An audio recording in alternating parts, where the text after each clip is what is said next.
Good afternoon, it's Roger Gilbert here from Milling and Grain Magazine.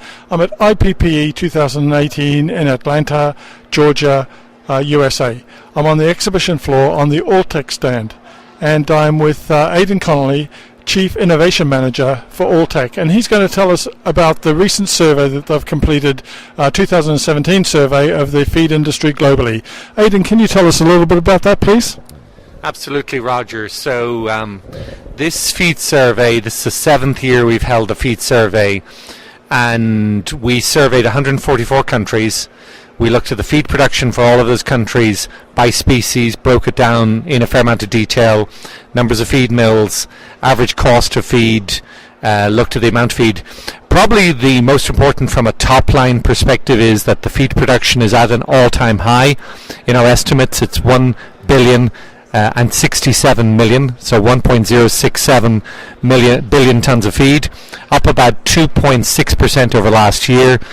China, United States, still number 1 and 2, but Russia is now the 4th largest country, and India grew very strongly as well. And you've got a new survey online as well. I mean, a new service online where we can see these figures. Anybody can go on and see these figures, I guess.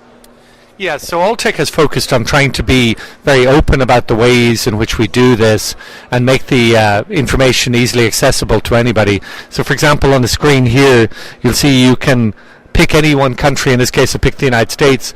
It's broken down aquaculture, layers, broilers, even through to other species, dairy, beef, swine, and then actually you can pick out some other information as well. So very interactive. All 144 countries are featured on here, and it's a level of granularity of the information we've never shown before.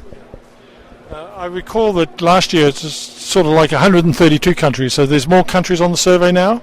And also, can you tell us a little bit about how you've got that information, and also what prices are doing, total feed prices? Are they coming down or are they being inflated?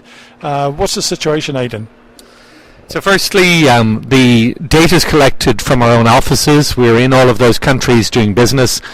We have about 120 countries where we have the office on the ground. That allows us an access to the information in a way that nobody else in this business, nobody else in this hall probably has.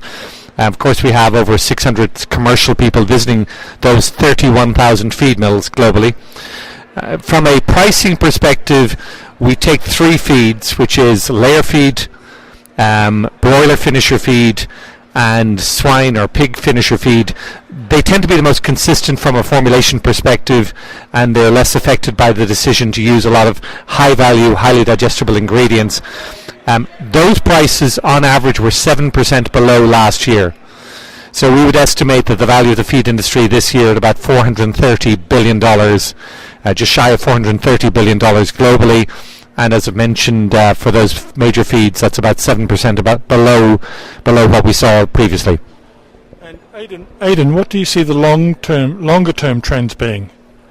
Well, the feed industry typically grows by about 2% a year, so I suspect that will continue, albeit that this year we expect to see exceptional economic growth globally, exceptional economic growth around the world. I think the economists are suggesting only 4 countries will not grow, which is the first time, I believe, in their survey that that's happened.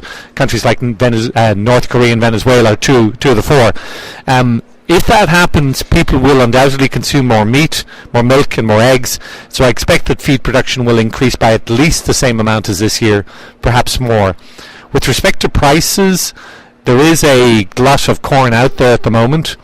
We have seen exceptional harvests for soybeans, and even wheat and barley seem to be holding up very strongly as well. So I would suspect that the feed costs will be the same, perhaps even tending lower, but certainly I wouldn't expect to see an increase in those feed prices next year. Well, thank you very much, Aidan. That's very enlightening. I think it's good news for consumers everywhere that feed prices are coming down, which reflects in a way directly towards food prices, and of course the efficiency of the industry is all important to us.